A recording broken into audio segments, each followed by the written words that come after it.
உங்களுக்கெல்லாம் காட்டுக்கே ராஜாவான சிங்கத்தோட கதைகள் தானே தெரியும்.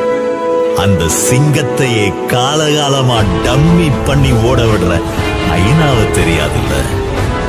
இது அப்படிப்பட்ட ஒரு ஹைனாவோட கதை. சிங்கத்தை வறுத்தெடுத்து வேதனைப்படுத்தி அதை அணுவா ரசிச்சு சந்தோஷப்பட்ட ஹைனாவோட கதை.